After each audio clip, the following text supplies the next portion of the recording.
Hello friends, இந்த வீடியோவில் நம்ம தமிழ் டப்பிங்ல ஒரு ஹாரர் த்ரில்லர் படமாக வெளியான டோன்ட் லுக் அவே படம் எப்படி இருக்குன்னு தான் பார்க்க போறோம். இந்த படம் யூடியூப்ல தமிழ் டப்பிங்ல அவைலபிளா இருக்கு. லிங்க் டிஸ்கிரிப்ஷன்ல கொடுத்திருக்கேன், செக் பண்ணி பாருங்க. மைக்கேல் பஃபெரோ டைரக்ஷன்ல Kelly, Michael mitten, calm hill மற்றும் பலருடைய நடிப்புல இந்த படம் வெளியாயிருக்கு. படத்துடைய ரன் டைம் 124 மினிட்ஸ் இருக்கு. இப்போ இந்த படத்துடைய கதை என்னன்னு பார்த்துடலாம். படத்துடைய ஆரம்பத்துல ஒரு ட்ரக்கை காட்டுறாங்க. அந்த ட்ரக்கை ஒரு கும்பல் வழிமறிக்கிறாங்க. அந்த கும்பல் ட்ரக்கை ஓபன் பண்ணி பார்க்கும்போது அதுல ஒரு மேனிக்யூன் இருக்கு. அதாவது துணி கடைக்கு முன்னாடி ஒரு பொம்மை வச்சிருப்பாங்களா, அதுதான் மேனிக்யூன் அப்படின்னு சொல்லுவாங்க. சோ அந்த பொம்மையை அவங்க பார்த்ததுக்கு அப்புறமா வினோதமான சில விஷயங்கள் நடக்க ஆரம்பிக்குது. ஒவ்வொருத்தரை இறக்க ஆரம்பிக்கிறாங்க. அந்த கும்பல்ல ஒருத்தன் தன்னுடைய உயிரை காப்பாத்திக்கிறதுக்காக ஓடும்போது கதாநாயகியோட கார்ல விழுந்து இறக்குறான். அப்ப கதாநாயகி பொம்மையை பாத்துறாங்க. இதுக்கப்புறமா கதாநாயகிக்கும் அவங்களை சுற்றி உள்ளவங்களுக்கும் மேனிக்யூன் பொம்மையால நடந்த அமானுஷமான சம்பவங்கள் என்ன, அதுகிட்ட இருந்து இவங்களோட உயிரை காப்பாத்திக்க முடிஞ்சதா அப்படின்றத இந்த படத்துடைய கதை. இப்ப இந்த படத்துடைய பாசிட்டிவ்ஸ் அண்ட் நெகட்டிவ்ஸ் சேர்த்தே பார்த்துடலாம். படத்துடைய ஃபர்ஸ்ட் ஆக்ட்ல பாத்தீங்கன்னா மேனிக்யூன் பொம்மை யாரு, எதுக்காக இந்த மாதிரி எல்லாம் பண்ணுது அப்படிங்கிற ஒரு கியூரியாசிட்டி ஃபேக்டர் இருந்துட்டே இருக்கும். அதே மாதிரி இவங்க எப்படி அதுகிட்ட இருந்து தப்பிக்க போறாங்க அப்படிங்கிற மாதிரியான ஒரு கியூரியஸான ஒரு விஷயம் இருக்கும். அது இந்த படத்துக்கான பிளஸாவே அமைஞ்சிருக்கு. இந்த படத்துக்கு தேவையான ஹாரர் என்விரான்மெண்ட் நல்லாவே கிரியேட் பண்ணாங்க அப்படின்னு சொல்லலாம். சில ஜம்ப்ஸ்கேர்ஸ் ஒர்க் அவுட் ஆச்சு, சிலது வந்து ஹிட் அண்ட் மிஸ்ஸா தான் இருந்திருக்கு. இந்த படத்துல அந்த துணிக்கடை பொம்மையை பாத்தீங்கன்னா ஒரு ஹாரர் எலிமெண்டா வச்சிருப்பாங்க. அது பெருசா ஒர்க் அவுட் ஆகல அப்படின்னு தான் நான் சொல்லுவேன். ஏன்னா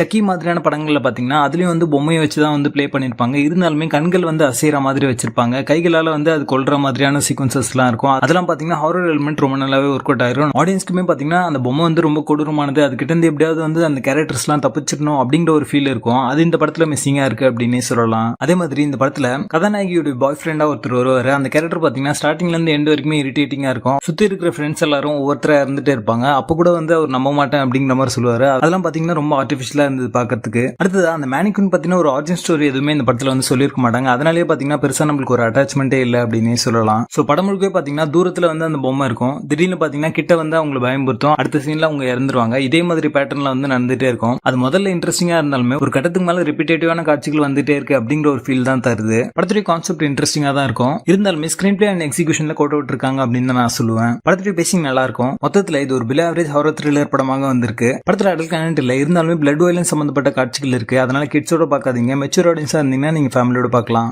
டோன்ட் லுக் அவே படத்துக்கு எங்களோட ரேட்டிங் 4 out of 10.